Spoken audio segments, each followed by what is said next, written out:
அன்பார்ந்த மக்களுக்கு வணக்கம். நான் உங்கள் கார்த்திக் பிள்ளை and welcome to the KTV.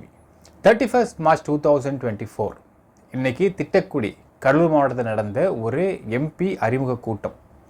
இந்த அறிமுக கூட்டத்தில் விடுதலை சிறுத்தை கட்சி பண்ண ஒரு கேவலமான செயல் பற்றியும் அந்த கேவலமான செயலால் அங்கே இருந்த மினிஸ்டர் திரு கணேசன் அவர்கள் என்னென்ன சொன்னார் அப்படிங்கிறத பற்றியும் எல்லாத்துக்கும் மேலே ஒவ்வொரு கட்சிக்கும் ஒரு கொள்கை இருக்கும் மக்களே.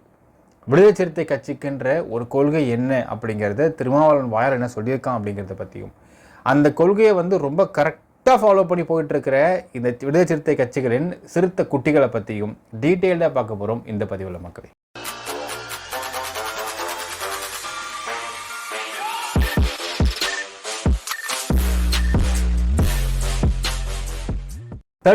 March 2024 எலெக்ஷனுக்கான ஒரு எம்பியோடைய அறிமுக கூட்டம் திட்டக்குடியில் கடலூர் மாவட்டத்து எம்பியாக காங்கிரஸ் அதாவது இந்தியா கூட்டணியில் காங்கிரஸ் பிரமுகர் நிற்க வைக்கிறாங்க. திரு விஷ்ணு பிரசாத் தான் அங்கே எம்பி கேண்டிடேட்டாக இருக்கிறாரு. அவர் அறிமுகப்படுத்துவதற்காக கணேசன் அப்படிங்கிற நம்ம திமுகவுடைய மினிஸ்டர் அவர் அங்கே அறிமுக கூட்டம் போடுறார். அந்த அறிமுக கூட்டம் போடுறப்போ அந்த ஊரில் இருக்கக்கூடிய இந்தியா கூட்டணியில் இருக்கக்கூடிய எல்லா மாவட்ட செயலர்களும் கலந்துக்கிறாங்க, எல்லா கட்சிகளும் கலந்துக்கிறாங்க. அந்த கலந்துக்கிட்ட அந்த ஒரு அறிமுக கூட்டத்தில் மினிஸ்டர் வந்திருக்கிற காரணத்தினாலையும் ப்ளஸ் இது இந்தியா கூட்டணியுடைய ஒரு மிக முக்கியமாக அறிமுக கூட்டம் கடலூர் நடந்துட்டுருக்கு அப்படிங்கிற காரணத்தினாலையும் அங்கே போலீஸ் குவிக்கப்பட்டிருக்கிறாங்க. ஜெனரலாக மினிஸ்டர்னாலே புரோட்டோகாலின் படி போலீஸ் அங்கே குவிஞ்சிருப்பாங்க. அந்த ஒரு மேடை அதாவது அறிமுக கூட்டம் போயிட்டுருக்கு. விஷ்ணு பிரசாத் அப்படிங்கிற காங்கிரஸ் பிரமுகரை அறிமுகப்படுத்துகிறாங்க. இவர் நிற்க போகிறாருன்னு சொல்கிறாங்க, இவருக்கு ஓட்டு போடுங்கன்னு சொல்கிறாரு கணேசன் மந்திரி அவர்கள், மினிஸ்டர் அவர்கள். அது சொல்லிட்டு இருந்த சமயத்தில் பார்த்தீங்கன்னா விடுதலை சிறுத்தை கட்சியை சேர்ந்த பிலிப் குமார் அப்படிங்கிற முன்னாள் மாவட்ட செயலாளர் ஜெனரலாக பார்த்தீங்கன்னா மக்கள் இந்த அறிமுக கூட்டம் பண்ணுறப்போ அந்த இந்தியா கூட்டணியில் எந்தெந்த கட்சிகள்லாம் இருக்கிறாங்களோ அந்த கட்சியுடைய மாவட்ட செயலாளர்கள் எல்லாருமே மேடைக்கு மேலே இருப்பாங்க. ஒரு மரியாதை நிமித்தமாக மாவட்ட செயலாளர்கள் இருப்பாங்க, கூட முன்னாள் மாவட்ட செயலாளர்களும் இருப்பாங்க. ஆனால் இங்கே பார்த்தீங்கன்னா பிலிப் குமார் அப்படிங்கிற அவர் முன்னாள் மாவட்ட செயலாளருக்கு கடலூர் வந்திருக்காரு. அவருடைய மாவட்ட செயலாளருடைய பொறுப்பு கொடுக்கப்பட்டது யாருக்குன்னு பார்த்தா திராவிடமணி அப்படிங்கிற ஒரு ஃப்ராடுக்கு. இது ஏன் கொடுத்தாங்கன்ற தனியாக பார்க்க போகிறோம், இந்த வீடியோக்கு சொல்கிறேன் கண்டிப்பாக உங்களுக்கு. இந்த இடத்துல அந்த பிலிப் குமார் அப்படிங்கிறவருக்கு மேடையில் சீட்டு கூட போடப்படவில்லை. ஒன்று, அவரை பேசுறதுக்கு கூட மேடைக்கு அழைக்கப்படவில்லை. ரெண்டாவது, இது ரெண்டையும் அவங்க பொறுத்துக்கிறாங்க. பட் என்னன்னால் மூணாவது விஷயம், அந்த எம்பியோடைய அறிமுக விழாவில் இப்போ வரக்கூடிய விஷ்ணு பிரசாத் அப்படிங்கிற நபருக்கு சால்வை போத்தி மரியாதை பண்ணுறதுக்காக பிலிப் குமார் மற்றும் அவங்களுடைய கூட இருக்கக்கூடிய ஒரு 4-5 பேர்லாம் போய் மேடை ஏறி இங்கே இவர் தான் மினிஸ்டருக்கு பிஹாஃப் ஆஃப் ஒருத்தவர் தான் அதை அறிவிக்கிறார். மேடை ஏறி சால்வை போத்துறாங்க விஷ்ணு பிரசாத்துக்கு. சால்வை போத்துறப்போ கீழே இருந்து திராவிடமணியோடைய ஒரு யார் சொல்கிறது, ஒரு அல்லக்கைன்னு சொல்லலாம், அல்லக்கை கத்திருக்கு. ஏய் எவலான மேடைக்கு ஏறுறது, மேடை தாங்காரா, டேய் இறங்கடா அப்படின்னு கத்திருக்கான். இது கத்தின உடனே அங்கே உள்ள எல்லாருமே இவனுடைய கூட்டத்தில் மற்ற அல்லக்கைங்களை நம்ம கத்த ஆரம்பித்தோம் மொத்தமாக அதே மாதிரி. ஏய் யாரா மேடைக்கு ஏற்றுறீங்க, இறக்குடா டேய் இறக்குடா, யாரா அதுன்னு கத்தினவுடனே அங்கே உள்ள பிலிப் குமார் கோவப்பட்டவுடனே அந்த இடத்துலேயே வாக்குவாதம் ஏற்பட்டிருக்கு. மேடையிலேயே ஏற்படுத்த மட்டும் இல்லாமல் அவன் கேட்டிருக்காரு, ஏன் எங்களுக்கு மேடை ஏறதுக்கு உரிமை கிடையாதா? அதாவது ஒரு முன்னாள் மாவட்ட செயலாளர் அப்படிங்கிற ஒரு பொறுப்பு கொடுக்கப்பட்டு அந்த பொறுப்பு பறிக்கப்பட்டுச்சு. ஒரு மரியாதை கூட எனக்கு மேடையில் ஒரு சீட்டு கொடுக்கல, ஒரு மரியாதை கூட எங்களை பேச சொல்லி அழைக்கவே இல்லை பிலிப் குமார். இல்லை நாங்கள் பொறுத்துக்கிறோம், ஆனால் ஏறி சால்வை போத்துறது கூட இங்கே திராவிடமணி ஆட்கள் இந்த மாதிரி பேச என்ன அர்த்தம் சொல்லிட்டு மேடையிலே சலசலப்பு ஏற்பட்டதும் அங்கே உள்ள கணேசன் மந்திரி சொல்கிறாரு, பிசிக கட்சியினர் அனைவரும் மேடையை விட்டு இறங்குமாறு கேட்டுக்கொள்கிறோம். இதைத்தாங்க படித்து சொல்கிறோம். எங்கே யாரை வைக்கிறோமோ அங்கே வச்சிருக்கணும். அதை விட்டு ஓர இடம் கொடுத்தீங்க, கலவரத்தை பண்ணான், கட்சி பேரை கெடுத்தான், திமுக பேர் நாரடிச்சான், அது ஆளுங்கட்சியில் இருந்துக்கிட்டே கூட்டணியிலே இருந்துக்கிட்டே ஒரு கலவரத்தை பண்ணி ஒரு ஸ்கூலை எரிச்சிட்டு, அது எரிச்சதில் மிக முக்கியமான நபர் யாருன்னு கேட்டால் அந்த திராவிடமணிங்கிறவன். அவன் எரிச்சது மட்டும் இல்லாமல் என்னென்ன பண்ணுற முடியும் அப்படிங்கிற தென்னாவட்டில் உங்கூடியே மேடையில் உட்காந்துட்டு இருக்கான். அப்படின்னா திமுக கொடுத்த இடம் எவ்வளவு அப்படிங்கிறத நீங்கள் நல்லா பார்த்துக்கலாம். திமுக ஸ்டாலின் அவர்களே சூப்பராக பாருங்கள். ஜகஜோதியாக இருக்குது. அதாவது குற்றம் பண்ணவனுக்கு சீட்டு கூட கொடுக்கக்கூடாதுன்னு சொல்லிட்டு குற்றப்பணி உள்ளவங்களும் சீட்டு தர சொல்லிட்டு உங்களுக்கு எலெக்ஷன் கமிஷன் சொல்கிறாங்க. ஒரு கிரிமினல் ரெக்கார்ட்ஸ் இருக்கிறவங்க, கிரிமினல் பேக்ரவுண்ட்ஸ் இருக்கிறவங்களுக்கு சீட்டு கூட கொடுக்கக்கூடாதுன்னு சில கட்சிகள்லாம் முன் வந்து அதை ஸ்டாப் பண்ணுறாங்க. ஆனால் இருக்கிறதே 1ஆம் நம்பர் ஃப்ராடு திருமாவளவன்.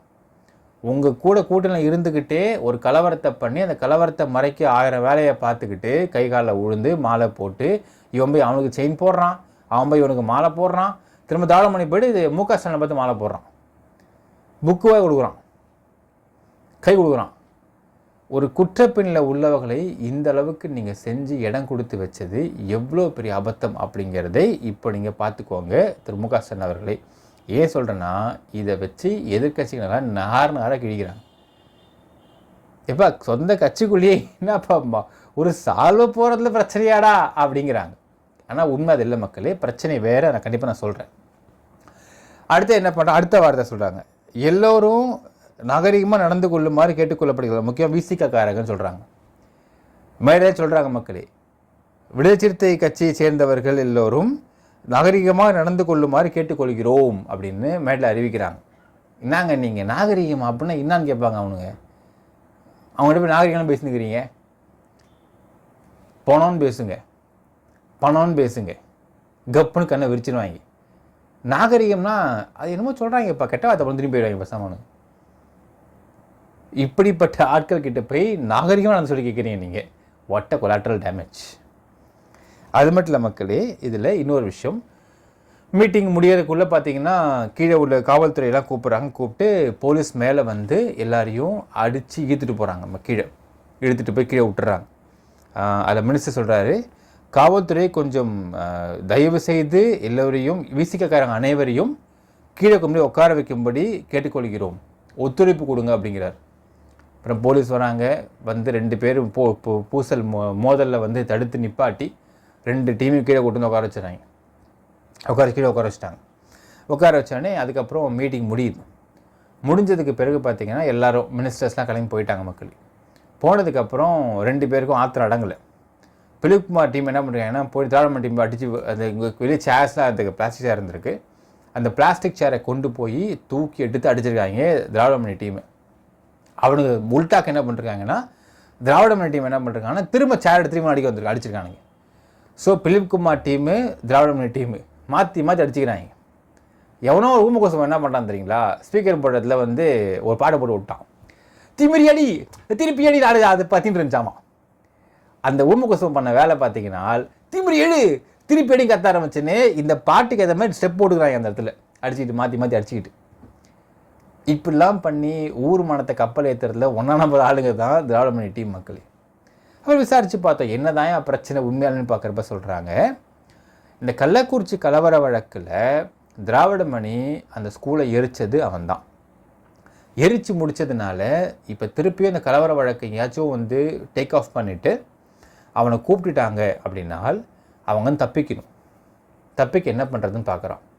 பார்த்துட்டு போய் ஒரு 5 பவுன் செயின், அதாவது திரு ரவிக்குமார் அவர்களுடைய செயினை கொண்டு போய் திருமாவளவனுக்கு போட்டு விட்டு, ஐயா எனக்கு பொறுப்பு தாங்கயான்னு கேட்டான். இப்போது அதுவரையில் கடலூருடைய மேற்கு மாவட்ட துணை செயலாளராக இருந்துக்கிட்டு இருந்த திராவிடமணி இதற்கு பின்பு கடலூர் மாவட்ட செயலராக மாற்றுறாங்க. இதில் ஒரு விஷயம் பார்க்கணும் மக்களே, இப்போ பிலிப் குமாருக்கு வந்து இன்னும் ட்ரைனிங் பத்தலை. ஏன்னா ஒரு மேடையில் பேசியிருப்பான் திருமாவளவன், என்ன சொல்லியிருப்பான்னா, இந்த கட்சியில் விடுதலை சிறுத்தைகள் கட்சியில் வந்து பொறுப்பு வாங்கணும் அப்படின்னா குறைஞ்சபட்சம் உங்களுக்கு 5 வழக்காவது உங்கள் பேர் இருக்கும்னு சொல்லி பேசியிருப்பான்.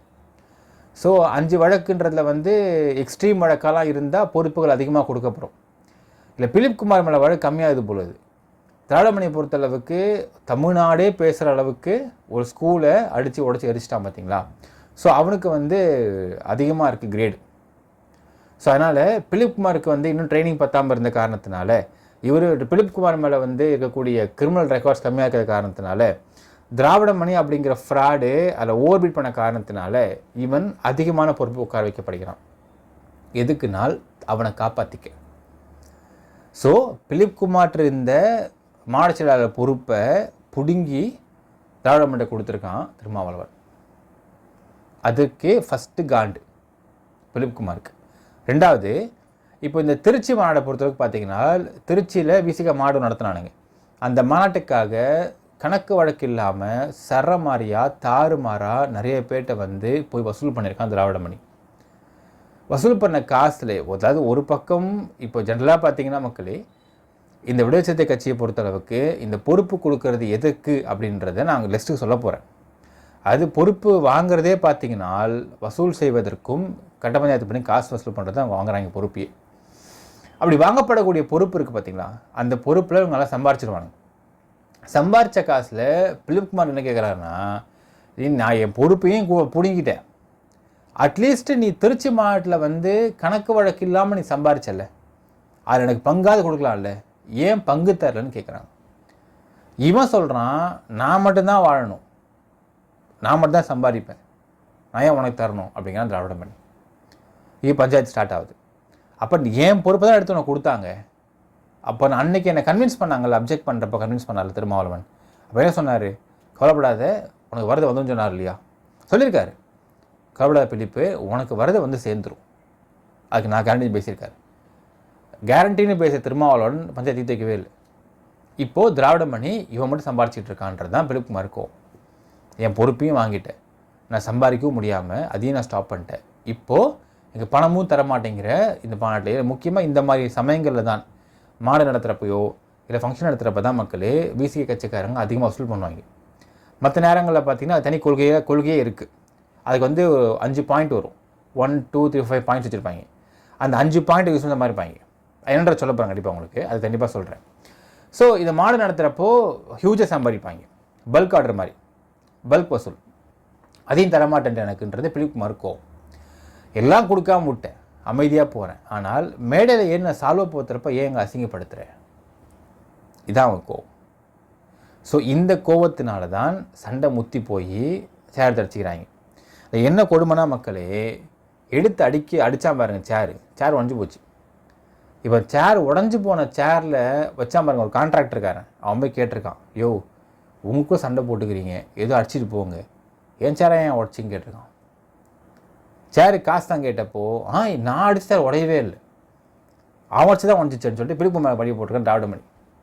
இங்கே போய் கேட்டேன் கான்ட்ராக்டருக்காரன், இல்லைப்பா நான் சேர்த்துக்கு அடிச்சப்போ உடையவே இல்லைப்பா, அவன் தான் படித்து உடைச்சான் அப்படின்னு வச்சுருக்கான்.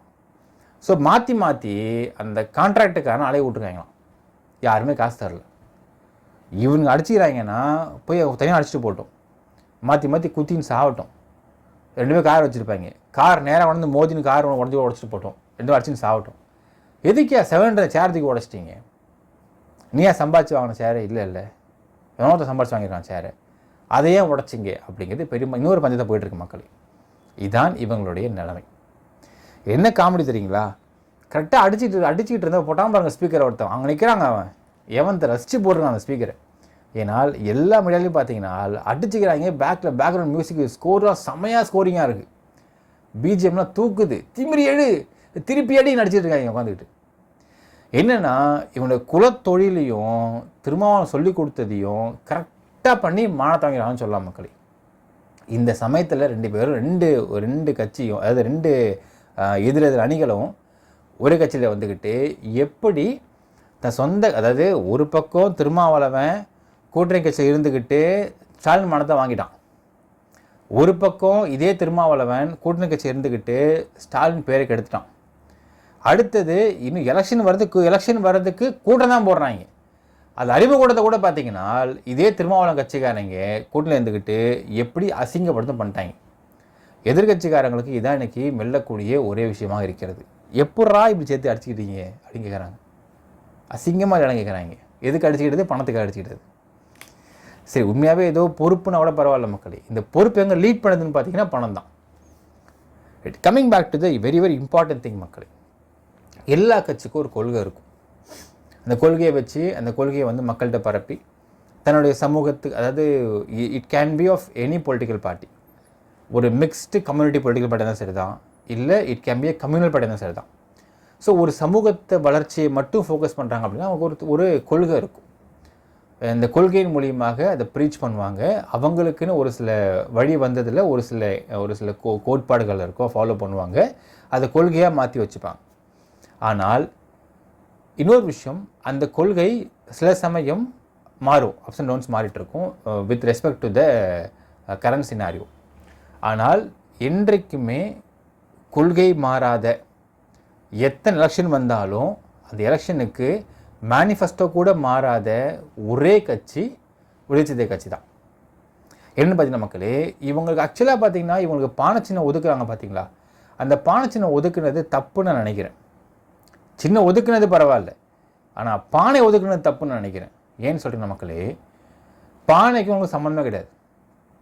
ஏன்னா ஒரு பானை அப்படிங்கிறத ஒரு குயவர்கள் கோமணம் மட்டும் கட்டிக்கிட்டு காலைல எழுந்திரிச்சு விடிகாலில் சூரியன் உதயமாகிறதுக்கு முன்னாடியே எழுந்திரிச்சு அந்த களிமண்ணை வந்து இது பண்ணி களிமண் மிதிச்சிட்டே இருப்பாங்க. அந்த களிமண் வந்து ஒரு பக்குவத்துக்கு வரணும்.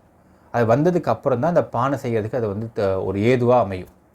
ஸோ அவங்களாம் வந்து நைட்டு பகலில் உழைச்சி அவங்க அந்த பானையை அந்த ரவுண்டு வச்சுருப்பாங்க, அதை சுற்றுவாங்க, அந்த பானையை உருவாக்குவாங்க, ஷேப் உருவாக்குவாங்க, அப்புறமா அதை கட் பண்ணி எடுத்துகிட்டு செங்கல் சொல்ல போட்டு எரிப்பாங்க, எரிச்சு ஸ்ட்ராங்காக வாக்குவாங்க. நிறைய வேலைகள் இருக்குது அதில். ஏன் நான் சொல்கிறேன் மக்களே, ஒரு பானையை உருவாக்குவது என்பது ஒரு குயவர்களுடைய அவ்வளோ பெரிய உழைப்பு அதில் சம்மந்தப்பட்டிருக்கு. ஆனால் அதை உடைக்கிற ஈஸியாக உடைச்சிட்டு போயிடுவாங்க. ஸோ இதில் முக்கியமான ஒரு லாஜிக் நம்ம புரிஞ்சுக்கணும், சைக்காலஜி புரிஞ்சுக்கணும். பயங்கரமாக கஷ்டப்பட்டு பார்த்து உருவாக்கக்கூடிய ஒரு பானை, ஆனால் அந்த பானையை மற்றவங்க வந்து ஈஸியாக உடைச்சிட்டு போயிடலாம். அதை உருவாக்குறவனுக்கு தான் அதோட அழகும் அதோட வலியும் எல்லாமே தெரியும்னு சொல்லுவாங்க. ஸோ ஒரு உழைத்து உருவாக்கக்கூடிய ஒரு பொருள் தான் அந்த பானை.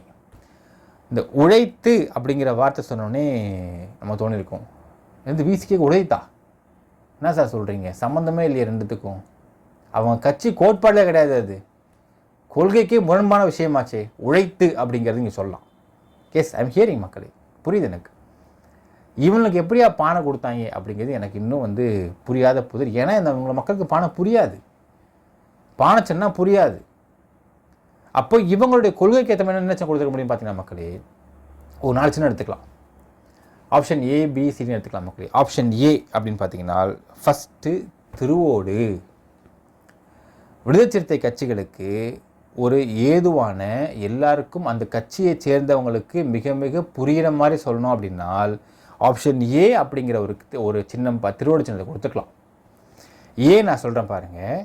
அதாவது திருமாவளவன் ஹேண்ட்வுட்ஸ் கொடுத்த இன்டர்வியூவில் நான் சொன்ன வார்த்தையை நான் போட்டு காட்டுறேன் மக்களே. இந்த வார்த்தையை கொஞ்சம் கேளுங்க. நான் உறுதிப்படுத்தி கொண்ட ஒரு சாசனம் மாதிரி அது இந்த பக்கத்தில் என்ன நியாயம், அந்த பக்கத்தில் என்ன நியாயம் இல்லை. எப்பவுமே நம்ம வந்து வீக்கர் செக்ஷன், மார்ஜினலைஸ் செக்ஷன் நிற்கணும். ஆணுக்கும் பெண்ணுக்கும் பிரச்சனைனா பெண் பக்கம் நிற்கணும். ஆதிக்க சாதிக்கும் ஒடுக்கப்பட்ட சாதிக்கும் பிரச்சனைனா ஒடுக்கப்பட்ட பக்கம் நிற்கணும். ஒரு தலித்துகளுக்குள்ளேயே வலுவானவனுக்கு எளியவனுக்கும் பிரச்சனைனா எளியவன் பக்கத்தில் நிற்கணும். இதுதான் விடுதலை சிறுத்தைகளை கிடைப்பார்.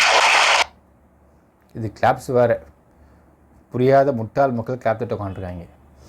What a collateral damage. Yes, கேட்டுப்பீங்க மக்களே, இதுதான் திருமாவளவனுடைய சாசனம். அது எது உண்மை பொய், எது நியாயம் நீதிலாம் தேவையில்லை. ஃபஸ்ட்டு பேசின வார்த்தையை நம்ம சரியாக பார்த்து புரிஞ்சுக்கணும். எங்கே நீதி இருக்குலாம் அவசியம் இல்லை. ஒரு ஆணுக்கும் பெண்ணுக்கும் பிரச்சனைனா பொன் பக்கம் நிற்கணும். ஏன்னா அப்போ தான் பெண்ணு பக்கம் நின்று விஷயத்தை ஃப்ளேரப் பண்ணி ஆண்கிட்ட வசூல் பண்ணி சம்பாதிக்க முடியும். திருவோடு நிற்கிது பார்த்தீங்கன்னா வந்து இது ஈஸியாக அவங்களுக்கு புரிஞ்ச மாதிரியான ஒரு சின்னம். இதை விட்டாங்க, என்ன பண்ணுறது மக்களே, வாட் அ ஸோ சேட் சிச்சுவேஷனா. அதே மாதிரி அடுத்தது ஜாதிக்குள்ளே பார்த்தீங்கன்னா அப்பர் கேஸ்ட் லோவர் கேஸ்ட்னா லோவர் கேஸ்ட் பக்கம் நிற்கணும்.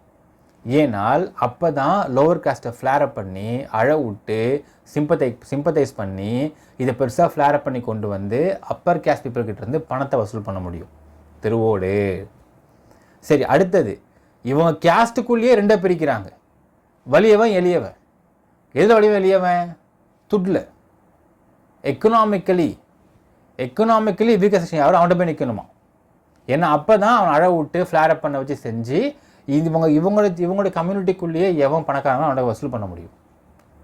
பார்த்துங்க மக்களே, நான் சொல்ல திருமாவளவன் சொல்கிற விஷயம் அதெல்லாம். ஸோ இவங்களோட அடிப்படையான கொள்கையை பார்த்தீங்கன்னா டு கலெக்ட் மணி. ஸோ திருவோடு அப்படிங்கிற ஒரு சின்னம் கொடுத்துருந்தாங்கனால் இவங்க விசிக்கு ஆட்களுக்குள்ளேயே பார்த்தீங்கன்னா ஆப்டாக புரிஞ்சிருக்கும் அப்படின்னு சொல்லலாம். ஈஸியாக புரிஞ்சுக்க முடியும்னு சொல்லலாம். ஏன்னா பேசிக்காக அவங்க மைண்ட்லேயே இருந்துச்சு இந்த விஷயம். எப்படியெல்லாம் யாரெல்லாம் ஏமாற்றி திருவோடு ஏந்தி காசை வசூல் பண்ண முடியும் அப்படிங்கிறதுல இவங்களுடைய கொள்கை கோட்பாடே இருக்குது அப்படின்னு சொல்லி பார்க்க முடியுது மக்களே. ஸோ இவங்களுக்கு பானச்சின்னம் கொடுத்ததுக்கு பதிலாக, அதாவது இவங்களுக்கு there can be a common symbol for VCK, அதில் எந்த பிரச்சனையும் கிடையாது. பட் பானை கிடைச்சதுக்கு பதிலாக திருவோடு கிடச்சிருந்தா இன்னும் அதிக ஓட்டு வாங்கியிருக்க முடியுமோ அப்படின்ற சந்தேகம் அளிக்கிறது மக்களே. இது ஆப்ஷன் ஏ. ஆப்ஷன் பி சொல்கிறேன் பாருங்கள், வேலைக்காரி. ஏனால் எந்த குடும்பத்தில், அது it can be upper caste, it can be பணக்கார குடும்பம், எந்த குடும்பம் இருந்தாலும் அந்த குடும்பத்தில் ஒரு எஸ்சி சமூகத்தை சேர்ந்த ஒரு மெய்டு வேலை பார்த்தாங்கன்னு வச்சுக்கோங்களேன், அந்த வேலைக்காரியை வச்சு எப்படி அந்த குடும்பத்தை அசிங்கப்படுத்தி எப்படி பணத்தை வசூல் பண்ண முடியும் அப்படிங்கிறது இவங்களுக்கு கைவந்த கலை. இதுக்கு பெஸ்ட் எக்ஸாம்பிள் ஆண்டோ மரினா கேஸ் மக்களே.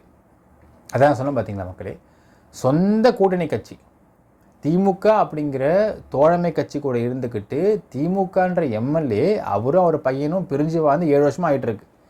இன்ஃபேக்ட் அவங்க பையன் திரு ஆண்டோ மற்றும் திருமதி ஆண்டோ ஒரு தப்பும் பண்ணல. அந்த பொண்ணு, அதாவது இந்த எஸ்சி பொண்ணு, இவங்க சோகால் சொல்லக்கூடிய அந்த தலித் சமூகத்து பெண், அப்பாவி தலித்து பெண், அந்த பெண்ணை அப்படி பார்த்துக்கிட்டு ட்ரெஸ் வாங்கி கொடுத்துருக்காங்க, நகை வாங்கி கொடுத்துருக்குறாங்க, கேக்லாம் வாங்கி கொடுத்து கட் பண்ணிருக்கிறாங்க, லிப்ஸ்டிக் போட்டு வாங்கி கொடுத்துருக்குறாங்க, மேக்கப் வாங்கி கொடுத்துருக்குறாங்க. அந்த பொண்ணை போய் பொங்கலுக்கு லீவு கூடுறப்ப கூட மெஹந்தி கோன்லாம் வாங்கி கொடுத்து அமுச்சு விட்டவங்க. அது மட்டும் இல்லாமல் அந்த ஒரு பொங்கல் லீவுக்கு போகிறப்போ வீட்டுக்கு வேலை செய்கிறதுக்காக வேணால் அந்த பொண்ணு ட்ரெஸ் எடுத்து கொடுக்கலாம். அந்த பொண்ணுடைய வீட்டில் இருக்கக்கூடிய அவங்க அம்மாவுக்கு, அவன் தம்பிக்கு, அவங்க ஆயாவுக்கு, அவங்க தாத்தாக்கு, அவங்க மாமாவுக்கு, மாமிக்கு எல்லாம் எடுத்து கொடுத்துக்குறாங்க. தலையெழுத்து அவங்க இதெல்லாம். பஸ்ஸு பிடிச்சி போன அனுப்பிச்சி விட்டுடலாம், அப்படி அனுப்பிவிடல. சொகுசாக காரில் ஏசி போட்டு கொண்டு போய் அந்த பொண்ணை வீட்டில் ட்ராப் பண்ணிட்டு போயிருக்காங்க. இப்படியெல்லாம் பண்ண ஒரு குடும்பத்தை, கொஞ்சம் கூட தப்பே பண்ணாத ஒரு குடும்பத்தை மனசாட்சியே இல்லாமல் எப்படி அழ விட்டு, எப்படி ஃப்ளேரப் பண்ணி, எப்படி துட்டு வசூல் பண்ணலாம் அப்படிங்கிறதுல எக்ஸ்பர்ட் விடுதலை சிறுத்தைகள் கட்சியை சேர்ந்தவர்கள். அதுக்கெலாம் நிறைய புரோக்கர் வச்சுருக்காங்க. அதில் ஒரு புரோக்கர் தான் பார்த்தீங்கன்னா எச்ச கதிர்ன்றவன். ஸோ எச்ச கதிர்லாம் இதில் எக்ஸ்பர்ட்டான பர்சனு. அதில் அந்த எச்ச கதிருக்கு சப்போர்ட் பண்ணுறது யாருன்னு பார்த்தீங்கன்னா விசிகேவை சேர்ந்த அட்வொகேட் விங். இப்படி எழுதுவாங்க லிங்க்கு. இது மட்டும் இல்லாமல் நாங்கள் ரேகாவுக்கு நிற்கிறோம் சொல்லிட்டு இங்கே இருந்துக்கிட்டு வெளிநாடுகளில் இருக்கக்கூடிய தலித் வாழ் தமிழர்களுடைய பேரமைப்பெல்லாம் ஃபோன் போட்டு நீங்கள் எனக்கு காசு சப்போர்ட் பண்ண கேட்குறது. அகெயின், அதாவது வேலைக்காரியை வைத்து திருவோடு ஏந்துவது எப்படி அப்படிங்கிறது அழகாக மேட்ச் பண்ணுவாங்க, சூப்பராக பண்ணி அதில் பல பேர் அசிங்கமாக திட்டி விட்ருவாங்களாம். எப்போ நாங்கள் 20 வருஷமாக நானும் ஈகனாநிதி குடும்பம் ஃப்ரெண்ட்ஸுப்பா, அவர் இந்த மாதிரி ஒரு தப்பு பண்ணார், அவர் குடும்பத்தில் உள்ள பிள்ளைங்க பண்ணாங்க நீ சொன்னால் நான் நேரில் இருந்தால் அவனை அடித்து வெளுத்து விட்ருவேன். அவன் சொன்ன வார்த்தை நான் அப்படியே சொல்கிறேன் உங்களுக்கு. ஏனால் அந்த ஆண்டோ அப்படிங்கிற பையனை நான் தூக்கி வளர்த்த பையன் அவன். எனக்கு அந்த பையன் எவ்வளோ அமைதியான பையன் எனக்கு தெரியும். அவன் தலித்து பொண்ணை இப்பெல்லாம் அசிங்கப்படுத்தணும் அப்படின்னு சொல்கிறத நான் ஏற்றுக்கவே முடியாது. நீ வசூல் பண்ணுறதுக்கு என் பேரை யூஸ் பண்ணி பண்ணிட்டு இருந்தேன்னா உன்னை வெளுத்துருவான் வந்தேனான்னு சொல்லிட்டு மிரட்டி விட்ருக்காங்க. ஹலோ சார் கேட்கல சார், அப்படி கட் பண்ணிட்டானா தோழர் கட் பண்ணிட்டானா ஃபோனை, எச்ச புரோக்கர். ஸோ இந்த மாதிரியான விசிக்கு ஆட்களுக்கு பானை சின்னம் ஒதுக்குவதற்கு பதிலாக வேலைக்காரி சின்னம் ஒதுக்கி இருக்கலாம். ஸோ வேலைக்காரினாலே உங்களுக்கு அல்வா சாப்பிட்ற மாதிரி அப்போ கப்புன்னு பிடிச்சிருவாங்க. ரைட்டு, எப்படிலாம் பணம் பண்ணணும் அப்படிங்கிறதுல எக்ஸ்பர்ட்டில் வச்சுருப்பாங்க வேலைக்காரி வச்சு. இன்னொரு விஷயம் சொல்கிற மக்களே, இந்த ரேகாவுடைய விஷயம் வெளியே எக்ஸ்போஸ் ஆனதற்கு பிறகு பல பணக்கார குடும்பங்களில் இருந்து தலித் சமூகத்தை சார்ந்த மெய்ட்ஸ் வெளியேற்றப்பட்டிருக்கிறார்கள். They become unemployed. அவங்க சாபம்லாம் சும்மா விடாது. யார் சாபம்னா வெளியேற்றப்பட்ட அந்த தலித் சமூகத்தை சேர்ந்த பெண்கள்லாம் சாபம் உடுறது யாருன்னு கேட்டால் எச்சபோக கதிரையும் ரேகாவையும். இன்டைரக்ட்லி அந்த சாபம் கோஸ் டு விசிகே ஆல்சோ. ஏன்னா அவங்க தான் ஃபுல் சப்போர்ட். சாபம் விட்டுருக்காங்க. இந்த சமூகத்தில் பிறந்து இப்படி அசிங்கப்படுத்துகிற செத்துல அவங்க பேசியிருக்காங்க. இப்படி நடந்திருக்க விஷயங்கள்லாம். ஸோ இவங்களுக்கு வேலைக்காரி சின்னம் ஒதுக்கி இருந்தால் ஓட்டு அதிகமாக உழுந்திருக்கும் அப்படிங்கிறதுல நம்ம பார்க்க முடியுது மக்களே. ஆப்ஷன் பி முடிஞ்சு. ஆப்ஷன் சி, இது ரொம்ப ரொம்ப ஃபேவரட்டான விஷயம், பிணம். ஒரு பணத்தை மட்டும் கிடச்சி வச்சுங்க மக்களே. அதாவது நமக்குலாம் ஒரு பணத்தை பார்த்தோம்னா பரிதாபப்படும். ஆனால் விசிகாரங்களை மட்டும் ஒரு பணத்தை பார்த்தா பூரிப்படைஞ்சிடுவாங்க, புலங்காயுதம் அடைஞ்சிடுவாங்க. ஆஹா, ஒரு பணம் நிற்கிதுறாங்க. இப்போ நம்ம ஒரு படத்தில் பார்ப்போம் பாருங்களேன் மக்களே, கார்த்தியும் சந்தானமும் திருடர்களாக இருப்பாங்க. கலந்துக்குள்ளே போவாங்க, சிறுத்தை கலந்துக்குள்ளே போனப்போ எல்லாரும் நகைலாம் போட்டு வருவாங்க. எல்லாருக்கும் பார்க்குறப்போ யாரோ ஒருத்தவங்க போகிறாங்கன்ற மாதிரி இருக்கும். இவங்க மட்டும் அதை பார்க்குறப்போ டேக் வந்து சைடில் வந்துட்டு போகும், 50,000 30,000 வந்துட்டு போகும். அந்த மாதிரி இவங்க எப்படின்னா, விடுதலை சிறுத்தை கட்சியில் இருக்கிற நிர்வாகிகளுக்கு பொறுத்தளவுக்கு ஒரு பணத்தை பார்த்தா டேக் வந்துட்டு போகும், பைக்கின்னு டேக் வரும், எவ்வளோ அமௌண்ட் தேத்துறாங்க அப்படின்னு பார்ப்பாங்க.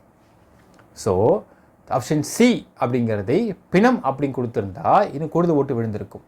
நான் சும்மா சொல்ல மக்கள் இது. அதாவது பார்த்தீங்கன்னா, மெட்ராஸ் ஹைகோர்ட் மதுரை பெஞ்சில் கள்ளக்குறிச்சி சம்பவம் முடிஞ்சதுக்கு பிறகு ஒரு லேடி கேஸ் போடுது. இந்த மாதிரி என்னுடைய குழந்தை ஸ்கூலில் படிச்சு ஹாஸ்பிட்டலில் வந்து சேர்த்தோம், அவனை வந்து தப்பான மருத்துவம் கொடுத்து கொண்டுட்டாங்க அப்படின்னு கேஸ் போட்டது மெட்ராஸ் ஹைகோர்ட் மதுரை பெஞ்சுக்கு வர்றப்போ அவங்க அந்த கேஸை விசாரிச்சு சொல்கிறாங்க, தமிழ்நாட்டில் பணத்தை வச்சு பணம் பார்க்குற கும்பல் அதிகமாகிருச்சு, இதனை கோர்ட் ஒருபோதும் அனுமதிக்காது. அதில் முக்கியமாக பார்த்தீங்கன்னா இந்த கள்ளக்குறிச்சி வழக்கிலே இருக்கும்.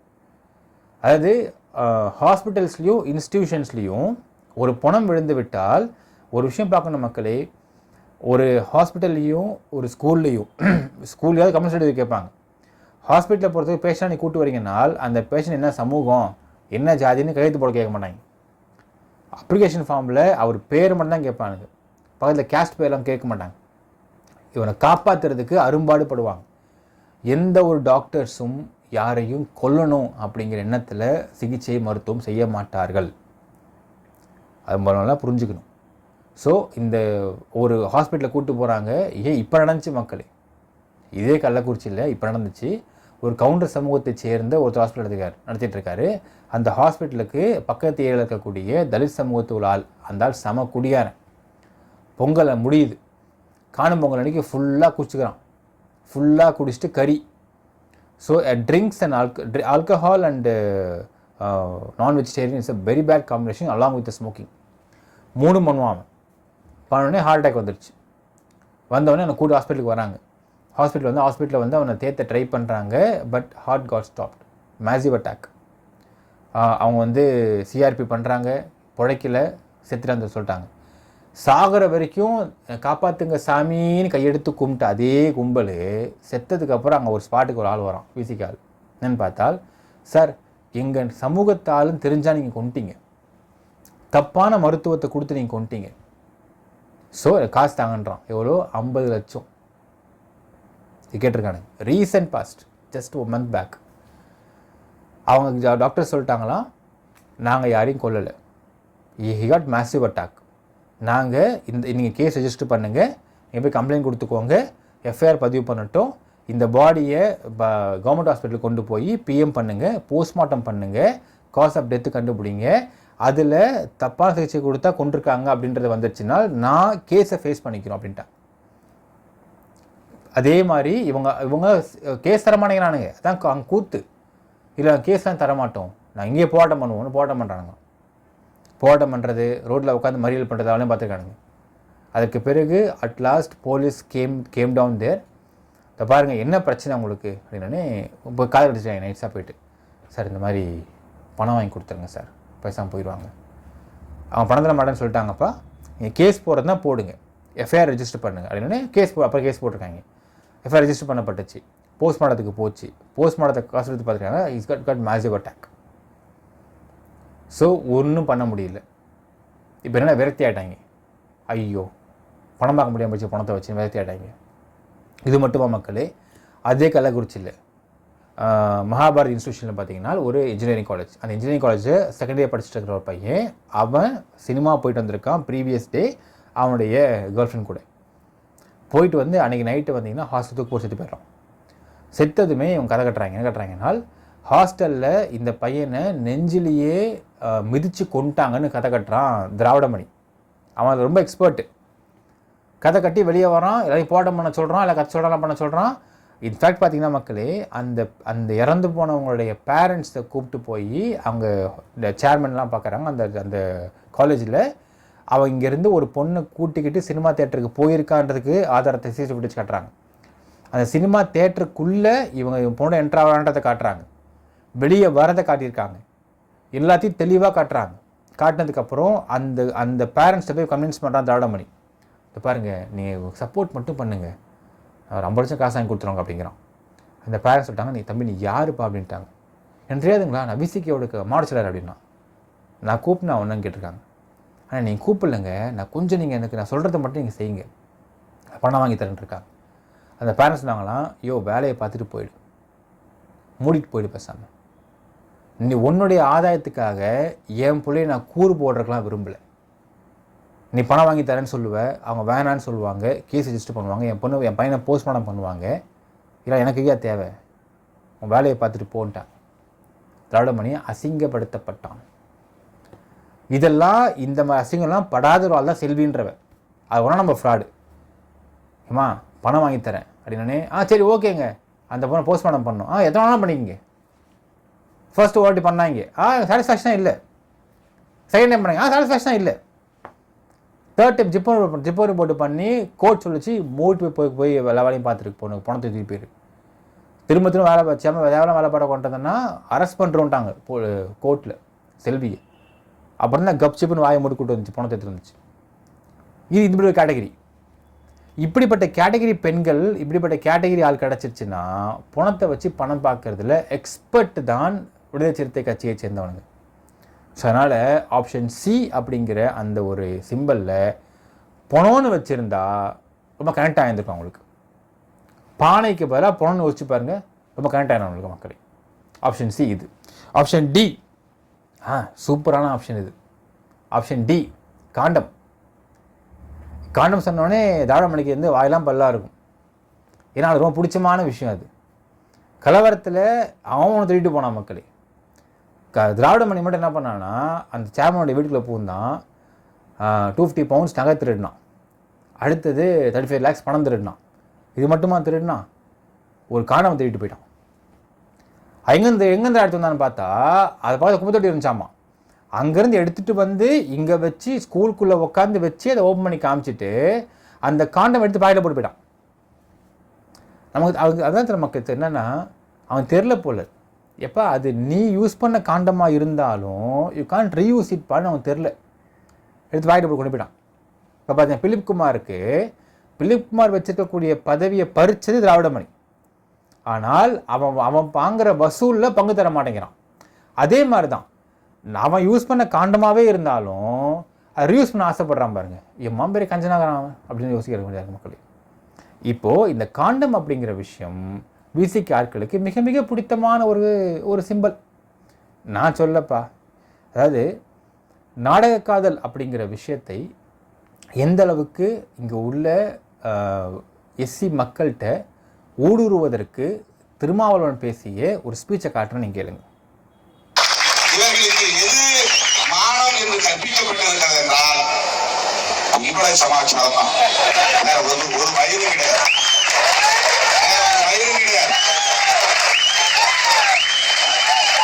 அவனை திரும்பி பார்க்கலங்கிற பொறாமையும் கூட. மீச வச்சிருக்கிறான், நல்லா அயல்பட்ட சட்டையை போடுறான், ஆயிரக்கணக்கான ரூபாய் மதிப்புள்ள ஷூ போடுறான், பலாயிரக்கணக்கான மதிப்புள்ள சென்ட் அடிச்சுக்கிறான். இவ்வளவுமே அடிச்சு அவனை திரும்பி பார்க்கணும். ஆனா ஏழை குடும்பத்தில் பிறந்த, தாழ்த்தப்பட்ட சாதியில பிறந்த சக்கிலியன, பல்லன, பறையன அவன் திரும்பி பார்க்கறான்னா அதுல இருந்தே தெரிஞ்சுக்க உங்க ரட்சணை எவ்வளவு கேடுவிட்ட ரட்சணை வந்து போதும். இது ஒன்னே போதாதான் உன் ரட்சணை என்னன்னா அந்த பெண்ணே சொல்றான். ஆனா நீ இவ்வளவு இருந்து ஒண்ணுக்கு நாயக்கு இல்லை, உங்ககிட்ட ஒரு சரக்கு இல்ல, ஒரு சரக்கு உங்ககிட்ட இல்ல. அவன் ஏழையா இருந்தாலும் வறுமையில வாழவனா இருந்தாலும் அவன் சரக்கும் மிடுக்கும் இருக்கு. அதனால அவன் பின்னால் போறேன்னு சொல்றான். அப்பதான் இவனுக்கு மானம் இருந்தால் தூக்கு போட்டு கொண்டு தற்கொலை செய்ய. இவன் என்ன பண்றான், நீ அங்க போய் 10 மாசம் படுத்திருந்தாலும் பரவாயில்ல, வா நான் தொலைச்சு விட்டுக்கிறேன், கழுவி விட்டுக்கிறேன், ஏன் கூட நீ வந்து குடும்பம் நடத்து. இவ்வளவு கேவலமான அருவருப்பான ஒரு அரசியலை செய்கிறார்கள் இந்த மானம் கெட்ட பகுதி. இதோட கேவலமான ஒரு ஸ்பீச்சை உலகத்தில் எந்த கட்சியிலையும் கொடுக்க மாட்டாங்க மக்களே. கேவலமான ஒரு ஸ்பீச். இதுக்கு கீழே கை தட்டுறாங்க அடிக்கிறாங்கன்னா அப்போ அவனுங்க எந்த அளவுக்கு ஒரு படிக்காத தற்கொலையாக இருப்பாங்க அப்படிங்கிறத நீங்கள் பார்க்க வேண்டியது இருக்குது. திருமாவளவன் சொல்கிறான், சரி நம்ம இன்னும் கேள்வி கேட்கலாமா? பல்லம் பறையன் சக்கிலியன் இவங்கெல்லாம் வந்து சரக்கு மிடுக்காமல் இருக்காங்களாம். அதனால் அந்த வேறு சமூகத்தை சேர்ந்த பெண்கள் அந்த சமூகத்தில் உள்ள பசங்கள்லாம் வந்து மீசை வச்சுக்கிறான், அயன்மன சட்டையை போடுறான், சென்ட் அடிச்சுக்கிறான், நல்ல ஷூஸ் போடுறான். ஆனால் அவங்க அந்த பெண்கள் அவனை பார்க்காம இங்கே இருக்கக்கூடிய இந்த பசங்களை பார்க்குறாங்க அப்படின்னால் இவங்ககிட்ட சரக்கும் மிடுக்கும் இருக்குது, அதான் பார்க்குறாங்க அப்படின்னு திருமாவளவன் பேசியிருக்கான். அப்போ திருமாவளவனை ஏன் எந்த பொண்ணும் பார்க்கல அப்படின்னால் அப்போ திருமாவளவன்கிட்ட சரக்கும் இல்லை மிடுக்கும் இல்லையா அப்படிங்கிற கேள்வி கேட்க முடியும். கேள்வி எழுகிறதா இல்லையா மக்கள்? இப்படி இந்த பெண்கள்லாம் வந்து இவன் கூட்டு போயிடுவாங்களாம். கூட்டு போனதுக்கப்புறம் 10 மாதம் கழித்து அவங்க வீட்டிலேருந்து ஃபோன் பண்ணுவாங்களாம், நீ பரவாயில்ல நான் தொடச்சிட்டு கழுவி விட்டுக்கிறேன், நீ வா வேறு திருமணம் பண்ணி குடும்பம் நடத்துங்க அப்படின்னு சொல்லுவாங்களாமா. எவ்வளோ ஒரு கேவலம் பாருங்கள். இதை வந்து இது இன்னொரு பர்வர்ஷன் என்ன இருக்குன்னா, கூப்பிடுறவன் அப்பாவா அம்மாவான்ற சொல்ல ஏன் கணவராக இருந்தால் என்ன அப்படிங்கிற ஆங்கிள் அவன் பேசியிருக்கான். எவ்வளோ ஒரு அசிங்கம் அது. அதாவது ஒரு குடும்பம் நடத்துக்கிற ஒரு கணவன் மனைவி வேறு ஜாதிக்காரங்க, ஜாதிக்காரங்களில் அந்த கணவன் வந்து சென்ட் அடிச்சுக்கிறான், எல்லாம் படிக்கிறானா அப்போ. ஆனால் வந்து அந்த மனைவிக்கு இவன் மேலே ஆசை இல்லையா. ஆனால் வறுமையில் வாடினா கூட இந்த எஸ்சி சமூகத்து உள்ள பசங்க மேலே ஆசை வந்துருச்சான். அப்போ ஏன்னா இவன்கிட்ட சரக்கும் மிடுக்கும் இருக்கான்.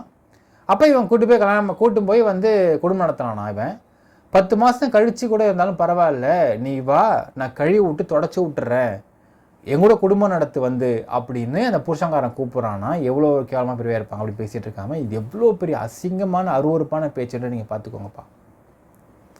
அது பிறர் மனைவி நோக்கார் அப்படின்னு ஒரு வார்த்தை தமிழில் சொல்லுவாங்க. அடுத்தவன் மனைவியாக இருந்தால் அந்த மனைவிகளை நீங்கள் தங்கையாகவோ இல்லை அம்மாவாகவோ தான் பார்க்கணும், அது கண்ணை கூட தூக்கி பார்க்கக்கூடாது அப்படின்னு ஒரு வார்த்தை சொல்லுவாங்க தமிழில். பிறர் மனைவி நோக்கார் அப்படிங்கிற வார்த்தையெல்லாம் இது திருமாவளவனுக்கும் இவன் ப்ரீச் பண்ணக்கூடிய ஆட்களுக்கும் ஒன்றுமே தெரியாது பொழுது. அடுத்தவன் மனைவியை நீ கூட்டு போய் குடும்பம் நடத்தினாலும் அந்த புருஷங்காரன் வந்து நீ வந்துரு பரவாயில்ல, 10 மாதத்துக்கு மட்டும் தான் பரவாயில்ல, நீ வந்துட்டு நீ வந்ததுக்கப்புறம் நான் கழுவி விட்டு தொடச்சி விட்டுறேன் உன்னை, எங்கள் குடும்பம் நடத்தி கேட்பான் அந்த புருஷங்காரன். எவ்வளோ கேவலமாக இருக்குது பாருங்க அப்படின்னு பேசியிருக்கான். அது எவ்வளோ பெரிய அருவறுப்பான விஷயம் அப்படிங்கிறதை நீங்கள் தாண்டா புரிஞ்சுக்கணும். அடுத்தவன் பொண்டாட்டியை போய் உன்னுடைய சமூகத்தால் பார்க்குறான், ஏன்னா அந்த பொண்ணு ஒவ்வொரு பார்க்குறானா, ஏன்னா இவன் வந்து சரக்கு மிடுக்காக இருக்கானா அதனால பார்க்குறான் அப்படின்றதுனால் அப்போ நீ எவ்வளோ பெரிய அசிங்கமான ஆளுன்றது நீ புரிஞ்சுக்கோ. இன்னொருத்தன் பொண்டாட்டியாக இருந்தாலும் அவன் வந்து இன்னொருத்தன் பொண்டாட்டியாக இருந்தாலும் நீ கூட்டு போய் குடும்பம் நடத்தி விட்டுருவா அப்படின்னால் அப்போ நீ என்ன மாதிரியான வக்கர புத்தி உள்ளவன்றதை புரிஞ்சுக்கணும். நான் சும்மா சொல்ல மக்களே, கொங்கு மண்டலத்தில் ஒரு கேஸ், அவங்க அந்த காலேஜ் பெயர் வேண்டாம், நான் ஆல்ரெடி பேசியிருக்கோம் அந்த விஷயத்தை பற்றி. But again I want repeat it here again, ஏன்னா இது ஒரு it will be of place you. ஒரு கல்லூரியில் அந்த காலேஜ் அது கிட்டத்தட்ட வந்து 5000-6000 பசங்க படிக்கக்கூடிய ஒரு மிகப்பெரிய கல்லூரி. அந்த கல்லூரியுடைய செகண்ட் ஜென்ரேஷன் நடத்துறது வந்து ஒருத்தவர் நடத்திட்டு ஒருத்தவங்க ஒரு 3 பேர் அண்ணன் தம்பிங்க. அதில் மூத்த அண்ணன் வந்து எம்டெக் பண்ணியிருக்காரு. He has done is MS in US. So லண்டனில் எம்எஸ் யூஎஸ் பண்ணியிருக்காரு. எம்எஸ் பண்ணிவிட்டு முழுக்க அவருக்கு மெயின் ஃபோக்கஸ் ஃபுல்லாக பார்த்தீங்கன்னா பிஸ்னஸ்ன்றதுக்கு அவங்க அப்பா உருவாக்கின இந்த கல்லூரியை இன்னும் பல விதமாக உருவாக்கி எக்ஸ்பேண்ட் பண்ணுறது அவங்க அவருடைய முழு நோக்கமாக இருந்திருக்கு. So he was totally into focus on business. அப்போ அவருக்கு திருமணம் பண்ணி வைக்கிறாங்க ஒரு பெண். அந்த பெண்ணும் ஒரு பெரிய இடத்து பெண் தான். நிறைய நகை போட்டுட்டு அந்த பொண்ணு வந்திருக்காங்க. வந்தது இவங்களுடைய டிரைவரை ஒரு எஸ்சி சமூகம் சேர்ந்த பையன் வச்சுருந்துருக்காங்க. அவன் என்ன பண்ணியிருக்கான், இந்த மனைவியை வந்து போகிற சொன்ன மாதிரி தான் சரக்கு மிடுக்குன்னு சொல்லி இன்னொருத்தன் பொண்டாட்டியை வந்து மயக்கி கூட்டும் போயிட்டான். கூட்டும் போகிறப்ப சும்மா கூட்டு போல இந்த பெண்ணுக்கு கொடுக்கப்பட்ட எவ்வளவோ பவுன், 2000 பவுண்ட்ஸ் நினைக்கிறேன், 2000 பவுண்ட் நகையை கொண்டு வர சொல்லி இந்த டிரைவர் இந்த பொண்ணை கூட்டு ஓடி போயிட்டான். இது அவங்க வீட்டில் தெரிஞ்சு போச்சு. எதுவுமே பேசல. அவங்க கூப்பிட்டு பார்த்துருக்காங்க, வரமாட்டேன்னு சொல்லிட்டு அந்த பொண்ணு விட்டாங்க. 8 மாதம் கழித்து இவன் மட்டும் வேற எங்கேயோ இடத்துல போய் தங்கியிருக்கான்ற இன்ஃபர்மேஷன் கிடச்சிருக்கு. அப்போ அந்த பொண்ணு காணும், பொண்ணு கூட இல்லை.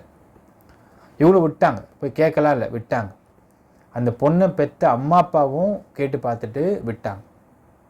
8 மாதம் கழித்து இவன் மட்டும் வசதியாக ஏதோ இடத்துல போய் வாழ்ந்துருக்கான். அதற்கு பிறகு ஒரு 2.5 வருஷம் கழித்து அந்த பொண்ணுகிட்டேருந்து ஃபோன் வந்திருக்கு அவங்க அம்மாவுக்கு. என்ன ரொம்ப வாய்ஸ்லாம் ரொம்ப கம்மி போயிடுச்சு, ஒரு மாதிரி ஆகிடுச்சு. அவள் சொல்லியிருக்கா அந்த பொண்ணு, அம்மா அவங்களை பார்க்கணும் போல் இருக்குது. உடனே இவங்க வந்து அசிங்கப்படுத்திட்டு போயிட்டு, அவள் சொல்லுவாங்க இல்லையா, அசிங்கப்படுத்திட்டு போயிட்டேன், வெளில தலை காட்ட முடியல, அப்பாலாம் வந்து ஒரு மாதிரி ஆகிட்டாரு, ஏன் பார்க்க சொன்னேன், இல்லைம்மா ஒரே வாட்டி அவள் பார்க்கணும் போல் இருக்குது, நான் ஆசைப்பட்றேன். உடனே சரி ஓகேன்னு வீட்டில் பேசி இது பண்ணி அப்போ சொல்லியிருக்காங்க, என் புருஷன்கிட்ட கூட்டுற முடியுமான்னு கேட்டிருக்காங்க. உடனே அவர்கிட்ட போய் கேட்குறோடனே அவங்க சொல்லிட்டாங்க, இல்லை நான் அவங்க அந்த புருஷனோட அம்மா அப்பா வந்து நாங்கள் அனுப்ப மாட்டோம் சொன்னோடனே இவங்க சொல்லியிருக்கா, இல்லை நான் போய் பார்க்குறேன். பார்க்க போயிருக்காங்க. பார்க்க போனோடனே இந்த அம்மா இந்த ஹஸ்பண்ட் போய் பார்த்துருக்காங்க. பார்க்குறப்போ எப்படி இந்த பெண் இங்கே வீட்டிலேருந்து போனாலோ அந்த உடம்புல கால்சியம் கிடையாது. அந்த உடம்பு டோட்டலாக உடம்புல உருக்கி இருக்குது உடம்பு.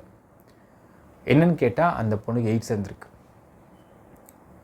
அவங்க புருஷன் அழுதுட்டாராம், துடிச்சு போயிட்டாராம். உடனே அதுக்கப்புறம் எப்படின்னு கேட்டப்போ, இங்கேருந்து கூட்டி போனவன் என் நகையை பூரா வாங்கிட்டு 2 மாதம் குடும்பம் நடத்திருக்கான் உட்காந்து. 2 மாதத்துக்கு அப்புறம் பாம்பேயில் ஒரு குரூப் கிட்ட விற்றுட்டு போயிட்டுருக்கான். விற்றதுக்கப்புறம் அது ஒரு ரிலேட் ஏரியா. விற்றதில் அவங்க அந்த அம்மாவுக்கு எய்ட்ஸ் வந்துடுச்சு. இப்போது ஷீ இஸ் ஆல்மோஸ்ட் இந்த டெத் பெட்டில் இருந்திருக்காங்க. சாகிறப்போ இவரை பார்க்க பார்த்துருக்காங்க. இப்போது சாப்பிட்ற கூட, அதாவது 2000 பவுண்ட் கொடுத்து கட்டி வச்ச ஒரு பெண்ணுக்கு, ஏன்னா எய்ட்ஸ் வந்துச்சுன்னா வெளியில் துரத்தி விட்ருவாங்க, அமுச்சு விட்ருவாங்க வெளியே போன்ட்டு. இப்போ சாப்பிட்றது கூட கையில் காசு இல்லை, பசி. பிரியாணி வாங்கி கொடுத்துருக்காங்க, அப்படி சாப்பிட்ருக்காங்க. சாப்பிட முடியல, சாப்பாடு இறங்க மாட்டேங்குது உள்ள. அதற்கு பிறகு இந்த மனைவியை வந்து திரும்ப அவங்க வீட்டுக்கு கூப்பிட்டு போனால் வீட்டை ஒத்துக்க மாட்டாங்க, சமுதாயம் ஒத்துக்காதுன்றதுனால தனியாக ஒரு வீடு எடுத்து அந்த வீட்டை நர்ஸ் வச்சு அவங்க இறக்குற வரைக்கும் எல்லா வசதியும் பண்ணி கொடுத்துருக்காரு கணவர். இதுவரை திருமணம் செய்து கொள்ளவில்லை, வேறு திருமணம் பண்ணிக்கவே இல்லை அவங்க கணவர். ஆனால் இழுத்துட்டு ஓடி போனவன் இன்னொரு கல்யாணம் பண்ணிக்கிட்டான். அது யாருன்றது நம்ம வெளியே தெரில, கல்யாணம் பண்ணிக்கிட்டான். இது நடந்த சம்பவம். இவன் சொல்கிறான் பாருங்கள், சரக்கு மிடுக்குன்னு சொல்லிட்டு. இது மாதிரி சரக்கு மிடுக்கெல்லாம் காமிச்சிக்கிட்டு இந்த மாதிரி பல பெண்கள் வாழ்க்கையை வந்து கேவலப்படுத்தி அசிங்கப்படுத்தி காசை சுருட்டுறது எந்த அளவுக்கு நடந்துக்கிட்டு இருக்குது அப்படிங்கிறது இங்கே பார்க்கணும் மக்கள். இதுக்கு வந்து கொள்கையாக வச்சுருக்காங்க விசிகக்காரங்க. எவ்வளோ ஒரு அருவருப்பான விஷயம் பார்த்துக்கோங்க. அது மட்டும் இல்லை மக்களே, இன்னமும் பல இடங்களில் பார்த்தீங்கன்னா இந்த நாடகாதல் நடந்துக்கிட்டு இருக்கு. நாடகாதல் அப்படிங்கிற விஷயம் தனியாக நான் வீடியோவாக போடுற மக்களே. ஏன்னால் பாமக வந்து ஒரு அறிக்கை விட்டுருக்காங்க, ஒரு மேனிஃபெஸ்டோ கொடுத்துருக்காங்க. என்ன பார்த்தீங்கன்னா 21 வயது வரைக்கும் நடக்கக்கூடிய திருமணங்கள் பேரண்ட்ஸ் சம்மதம் நடக்கூடாதுன்னு பேசியிருக்காரு. இது சாத்தியமாக நடைமுறையில் நமக்கு தெரியாது. ஆனால் அவர் சொன்ன விஷயம் எதற்கு என்றால் நாடக காதல் இருக்காங்க. நாடக காதல் எப்படி இவனுங்க பண்ணுவானுங்கன்றதை தெளிவாக நான் இன்னொரு வீடியோவை பேசுகிற மக்களே. ஸோ அதை பற்றி இப்போ நம்ம கன்ஃபியூஸ் பண்ணிக்க வேண்டாம். நாடக காதல், இப்போ இவன் சொன்ன அந்த சரக்கு மிடுக்குன்ற உதாரணத்துக்கு நான் ஒரு எக்ஸாம்பிள் கொடுத்துட்டேன் அவனுக்கு. ஸோ இதை வச்சு பார்க்கும் பொழுது இன்னும் இது மட்டும் இல்லாமல் திராவிட மணிலாம் வச்சு பார்க்குறப்போ காண்டம் அப்படிங்கிற ஆப்ஷன் டி அந்த சிம்பிள் கொடுத்துருந்தால் இவங்களுக்கு பொருத்தமாக இருந்திருக்கும். இதெல்லாம் விட்டுட்டு பானை கொடுத்து பானையை அசிங்கப்படுத்திட்டீங்கப்பா. எலெக்ஷன் கமிஷன் ஆஃப் இந்தியா ஏன் ஒரு பானையை அசிங்கப்படுத்திட்டீங்க? இவங்களை பொறுத்தளவுக்கு மக்களே, ஆப்ஷன் ஏ திருவோடு, ஆப்ஷன் பி வேலைக்காரி, ஆப்ஷன் சி பணம், ஆப்ஷன் டி காண்டம். இதெல்லாம் கொடுத்துருந்தால் இவங்களோட ரொம்ப கனெக்ட் ஆகிருப்பாங்க, ஈஸியாக அதிக ஓட்டு கூட வாய்ப்பு இருக்குது அப்படிங்கிறத பார்க்க முடியுது மக்களே. இப்போ என்ன பார்த்தீங்கன்னா, இதுவரையில் எல்லா கட்சியும் அவங்களுடைய மேனிஃபெஸ்டோ கொடுத்தாங்க. பிசிகே மேனிஃபெஸ்டோ கொடுக்கல. என்னவா இருக்க முடியும்னு பார்த்தீங்கன்னா மக்களே, ஜெயிச்சு வந்தால் தமிழ்நாடு முழுக்க உங்களுக்கு ட்ரைனிங் சென்டர்ஸ் திறக்கப்படும். எதுடா அப்படின்னு கேட்டிங்கன்னா, பணத்தை வச்சு பணம் பார்க்குறது எப்படின்னு கற்றுக் அடுத்தது எப்படி பணத்தை வச்சு பணம் பார்க்கணும், எப்படி ஒரு இன்ஸ்டியூஷனில் போயிட்டு வசூல் பண்ணணும், எப்படி திருவோடு ஏந்தணும், இதெல்லாம் கற்றுக் கொடுக்குறத தாண்டி எப்படி வந்து நாடக காதல் பண்ணணும் அப்படிங்கிறத ட்ரைனிங் சென்டர் வைக்க போகிறாங்க பொழுது. ட்ரைனிங் சென்டர்ஸ் வந்து தமிழ்நாடு முழுக்க திறக்க போகிறாங்க பொழுது. அதற்கு சிஇஓ திருமாவளவன், சீஃப் டியூட்டர் யாருன்னு பார்த்தீங்கன்னா திராவிட மணி. இப்படி ஆரம்பிப்பாங்க கூடிய சீக்கிரத்தில். ஏன்னா அவங்க ட்ரைனிங் பத்தலை. அங்கே எப்பயாச்சும் ஒரு பிரச்சனை வந்துட்டுருக்கு, பிரச்சனை அதிகமாக வரணும் இல்லையா, அப்போ தான் நிறைய சம்பாதிக்க முடியும் அவங்களாம் சேர்ந்துக்கிட்டு. இப்போ வேறு வந்து ஆதவர்ஜனை பிடிச்சிருக்காங்க, அவர் எத்தனை நாள் இருப்பார் நமக்கு தெரியாது. இப்போ கட்சிக்கு ஃபண்டு தேவைப்படும், என்ன பண்ண முடியும், இவருமே ஃபண்டு கொடுக்க மாட்டானுங்க. அப்போது கட்ட பஞ்சாயத்து பண்ணணும், பணத்தை வச்சு பணம் பார்க்கணும், நாடகம் பண்ணி காசு வசூல் பண்ணணும், எல்லாத்துக்கும் மேலே பார்த்தீங்கன்னா இன்னும் என்னென்ன பண்ணணும் பண்ணணும். ஸோ திருவோடி ஏந்தணும், வசூல் பண்ணணும், பணத்தை வச்சு பணம் பார்க்கணும், நாடகம் பண்ணி வசூல் பண்ணணும். இதற்கெல்லாம் தமிழ்நாடு முழுக்க பிரான்ச்சஸ் வேண்டும், ட்ரெயின்டு ப்ரொஃபஷனல்ஸ் வேண்டும். அதை ப்ரொஃபஷனல் ட்ரெயின் பண்ண போகிறாங்க இவ்வளோ கூடிய சீக்கிரத்தில் மக்கள். இது பண்ணுவாங்க கூடிய சீக்கிரத்தில் பார்த்தீங்கன்னா. இதெல்லாம் ஒரு கட்சி, இதுக்கு ஒரு தலைவன், நாலு அல்லக்கைங்க வேறு. கேட்கவே அருவருப்பாக இருக்குது, பேசவே கேவலமாக இருக்குது மக்களே. உண்மையாகவே சொல்கிற மக்களே, எந்த அளவுக்கு அந்த காலத்தில் நம்ம கதைகள் கேள்விப்பட்டிருப்போம். அதாவது சமூகத்தில், சமுதாயத்தில் பிற்படுத்தப்பட்ட சமூகத்தில் உள்ள எஸ்சி கம்யூனிட்டியை வந்து ஒடுக்கு நாங்கள் கேள்விப்பட்டிருப்போம், கதைகளில் கேள்விப்பட்டிருப்போம். இப்போ இது கிடையாது. இப்போ வந்து எங்கேயோ நடக்கலாம் ஒரு இடங்களில், that's very rare in numbers. இப்போ அது கிடையாது. ஆனால் இப்போது லாஜிக்காகவே, இப்போது சைக்கலாஜிக்கலாகவே இவங்கிட்டேருந்து மற்ற சமூகம் ஒதுங்கி இருக்கிறதுக்கு என்னென்ன பண்ணமோ இவங்க பண்ணிட்டுருக்கானுங்க. ஆப்வியஸாக பார்த்தீங்கன்னா, ரொம்ப சிம்பிளாக சொல்லணும் பார்த்தீங்கன்னா, எஸ்சி கம்யூனிட்டி மக்களை பார்த்தால் மற்ற சமூகத்து மக்கள் ஒதுங்கி போகிறதுக்கு என்னென்ன பண்ணணுமோ அதான் பண்ணிட்டுருக்கானுங்க. அன்டச்சபிலிட்டி அப்படிங்கிறது ஒழிக்கப்பட வேண்டும்னா என்ன அர்த்தம்னால், எல்லாம் ஒன்றா மிங்கிள் ஆகணும், எல்லா சமூகம் மிங்கிள் ஆகணும். அப்படி மிங்கிளாக விடாமல் பார்த்துக்கிறது தான் திருமாவளவனின் மிக முக்கியமான ஒரு கொள்கை பிடிப்பு. ஏனால் எஸ்சி கம்யூனிட்டியும் மற்ற சமூகம் மிங்கிள் ஆகிடுச்சுங்க மக்களே. மிங்கிள் ஆகிட்டாங்கனால் இவங்க எதிர்பார்க்கக்கூடிய, இவங்க பண்ணக்கூடிய முக்கியமாக 4 முக்கியமான பாயிண்ட்ஸு. ஃபஸ்ட்டு நாடக காதல், அதை பண்ண முடியாது. அடுத்து பணத்தை வச்சு பணம் பார்க்கறது, அதை பண்ண முடியாது. அடுத்து வசூல், திருவோடு எந்தது பண்ண முடியாது, எதுவும் பண்ண முடியாது. ஸோ அப்போ என்ன ஆகும், எஸ்சி கம்யூனிட்டியை சேர்ந்த மக்கள்லாம் மற்ற சமூகத்தை மிங்கிள் ஆகிட்டாங்கன்னா இவன் எதிர்பார்க்குற அந்த பிரிவினை அரசியலை பண்ண முடியாது. பிரிவினை அரசியல் பண்ணாதான் இவன் சம்பாதிக்க முடியும், அப்போ தான் சொத்து சேர்க்க முடியும், அப்போ தான் வீடு வாங்க முடியும், கார் வாங்க முடியும், சொந்தமாலாம் வாங்க முடியும், நிலம் வாங்க முடியும். இவன் இதை பண்ணாமல் விட்டுட்டான்னா அதை பண்ண முடியாது. ஸோ உண்மையாலுமே எஸ்சி சமூகத்து மக்கள் பாவம். திருமாவளவன் அப்படிங்கிற ஒருத்தொண்ட மாட்டிக்கிட்டு அவங்க படக்கூடிய அவஸ்தை இருக்குது பாருங்கள் மக்களே. பிசிகேன்ற ஒரு கட்சியை நம்பி அவங்க பட்ட துரோகம் இருக்குது பாருங்கள். உண்மையாலுமே சொல்லணும்னா எஸ்சி சமூகத்து மக்களுக்கு திருமாவளவன் செஞ்சுருக்கிறது ஒரு மிகப்பெரிய துரோகம். அது இந்த சமூகத்தின் சாபக்கேடு திருமாவளவன். அண்ட் ஈவென்ச்சுவலி அவன் ஆரம்பித்த பிசிகேன்ற கட்சி ஒரு மிகப்பெரிய சாபம், ஒரு மிகப்பெரிய சாபக்கேடு. ஒரு சமூகத்தில் அவங்க சமூகத்து ஆட்களையே வளர விடாமல் பார்த்துக்கிறதுக்கு என்னென்ன பண்ணமோ எல்லாத்தையும் பண்ணி அவங்க சமூகத்தை மற்ற சமூகத்திலேருந்து பிரித்து ஆண்டுக்கிட்டு இருக்கிறான் திருமாவளவன் அப்படின்னு சொன்னால் அது மிகையாகாத மக்களே. This is happening. இன்றைக்கி பாருங்கள், ரேகா அப்படிங்கிற இஷ்யூ வந்தவொடனே பல இடங்களில் எஸ்சி சமூகத்து மெய்ட்ஸ் வேலை இழந்தார்கள். அதுவரை ஒன்று ஒன்றா பழகிட்டு இருந்தவங்க வேலை இழக்கிறாங்க. ஏன்? இவனுங்க பண்ண கூத்தில் அவங்க பார்த்து ஒதுங்குறாங்க. எஸ்சி சமூகத்தை பார்த்தா எப்படிப்பா இது வந்து சமூக நல்லிணக்கமாக இருக்க முடியும்? எப்படி எஸ்சிக்கு விடிகாலமாக கிடைக்க முடியுது? வேலை கொடுத்துட்டு முதலாளி பேச மாட்டேங்கிறாரு, ஒதுங்கி போகிறாரு, பேச்சு ஸ்டாப் பண்ணுறாரு, வேலை விட்டு நீக்கிறாரு. என்ன பண்ணுவீங்க அடுத்தது? சோதுக்கு சிங்க அடிப்பீங்களா அப்படிங்கிற கேள்வி இருக்கிறது. எஸ்சி சமூகத்து மக்கள் இப்பயாவது முழிச்சுக்கோங்கோ. இந்த மாதிரி ஆள் நம்பி போனீங்கன்னால் உங்களுக்கு முட்டு தந்து கன்ஃபார்ம். இவன் 1ஆம் நம்பர் ஃப்ராடு. கேள்விப்பட்ட மக்கள் சிதம்பரத்திலேயே, அது காலனிக்குள்ளேயே சில காலனி ஏரியாவில் பார்த்தீங்கன்னா திருமாவளவன் உள்ளோட முடிவுபட்டிருக்காங்களாமா. ஓட்டு கேட்க வந்தால் உள்ளோட கூட முடிவுபட்டிருக்காங்கன்னா திருமாவளவனையே காலனிக்குள்ளே சில இடங்களில். ஏன்னா இப்போ யோசிச்சு பாருங்க, தமிழ்நாடு பூரா ஆரம்பித்து பல பேரை விக்டிமைஸ் பண்ணுவான். இப்போ எப்படி வந்து கள்ளக்குறிச்சி கலவரத்தில் வந்து இவனை பேச்சு கேட்டு நம்பி உள்ளே வந்தாங்க, 600 பேச வந்தாங்க பார்த்தீங்கன்னா மக்களே. அந்த 600 பேரும் நீ எஃப்ஐஆர் வேண்ட கொண்டிருக்கானுங்க.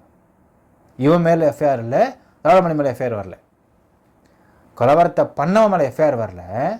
இவன் சொல்லி உள்ளே போய் அந்த கலவரத்தில் 10 வச்சவன் எஃப்ஐஆர் வந்துடுச்சு. அவன் வாழ்க்கையே காலி. அதே மாதிரி தமிழ்நாடு முழுக்க பிரான்ச் ஓப்பன் பண்ணி, தமிழ்நாடு முழுக்க வந்து ட்ரைனிங் சென்டர் ஓப்பன் பண்ணி அங்கெல்லாம் இதெல்லாம் பழக்கி விட்டு அதன் மூலிமா ரவுடிகளையும் அதன் மூலிமா அல்லக்கைகளையும் அதன் மூலிமா வந்து கூன்ஸையும் உருவாக்கிக்கிட்டு இருக்கக்கூடிய பிளானில் வச்சு திருமாவளவன் எத்தனை எஸ்சி மக்கள் வாழ்க்கை கெடுக்க போகிறான் அப்படிங்கிறதை நீங்கள் பார்க்க போகிறீங்க. அதற்கு முட்டுக்கட்டை போட வேண்டும் என்றால் கண்டிப்பாக சொல்கிறேன், இவன் நம்பாதீங்க.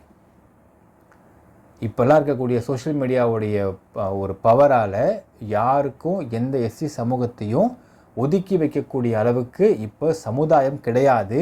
அதற்கு இடம் கொடுக்கறதுக்கு டெக்னாலஜி கிடையாது, மீடியா அப்படி விடுறது கிடையாது. ஃபஸ்ட்டு அதை புரிஞ்சுக்கோங்க. இவனுடைய தப்பான ப்ரொபகேண்டாவால் இவன் எஸ்சி சமூகத்தையே வந்து அழிச்சிக்கிட்டு இருக்கான் அப்படிங்கிறதை எஸ்சி மக்கள் புரிந்து கொள்ள வேண்டும். எஸ்சி மக்கள் புரிந்து கொண்டு இந்த எலெக்ஷனில் அவங்களுடைய எதிரொலியை காட்டுவாங்க நம்ம எதிர்பார்க்கலாம். இன்னும் பாவமாக இருக்க மக்களை, கள்ளக்குறிச்சி கலவரத்தில் கலவரம் பண்ணவனுங்க தப்பானவங்க தான். அவனுங்க ஏன் வந்து அடித்து உடைச்சாங்கன்றதையும் நம்ம வந்து அது தப்புன்னு தான் சொல்கிறோம். கலவரம் என்றைக்குமே தீர்வாகாது. ஆனால் ஒரு போதைக்கும் ஒரு கஞ்சாக்கும் கொஞ்சம் காசுக்கும் பிரியாணிக்கும் அவங்கள வந்து அடிமையாக வைத்துக்கொண்டு சொல்கிறதெல்லாம் செய்ய வச்சு திருமாவளவன் திராவிடமெல்லாம் சேர்ந்து அந்த பசங்க வாழ்க்கையை கெடுத்துட்டாங்க. இன்றைக்கி இவன் சொன்னான்னு போய் அடித்து உடச்சி எரிச்சான். இப்போது கேஸ் ஆண்ட உட்காந்துட்ருக்கான். வேலைக்கு போக முடியாது, சார்ஜ் ஷீட் போட்டுருவாங்க. அடுத்தது ட்ரையல் கோர்ட்டு போய் ட்ரையலில் நிற்கணும். நிச்சயமாக கன்விக்ஷன் கிடச்சிரும். 15 இயர்ஸ் குறைஞ்சபட்சம் ஜெயிலுக்கு போவானுங்க. யாரும் பொண்ணு தர மாட்டாங்க, கவர்மெண்ட் ஜாப் கிடைக்காது, எதுவுமே கிடைக்காது. ஆனால் கலவரத்தை பண்ண சொன்னவன் எம்பியில் நின்றுருக்கான் திருமாவளவன். திராவிடமணி காசு வசூல் பண்ணிட்டு சண்டை போட்டு கொண்டுருக்கான் காசுக்காக. ஆனால் கலவரத்தை இவங்க சொல்லி செஞ்சவனுங்க ஜெயிலுக்கு போக போகிறானுங்க. கொஞ்சம் அப்பாவியாக இருக்க இதை ஸ்டாப் பண்ணிவிட்டு புத்திசாலியாக வந்துருங்கப்பா. புத்திசாலியாக இருந்தால் எஸ்சி சமூகத்து மக்கள் திருமாவளவன் நம்பாதீங்க. நம்பினீங்கன்னா இன்னும் நம்ப உங்களை நல்லா வச்சு மிளகா அரைச்சி இவன் மட்டும் வளர்ந்து சம்பாரிச்சுட்டு போயிட்டே இருப்பான் அப்படிங்கிறதுல மாற்று கருத்து கிடையாது. என்ன நினைக்கிறீங்க அப்படிங்கிறதையும் கமெண்ட்டில் மென்ஷன் பண்ணுங்கள். நன்றி, வணக்கம்.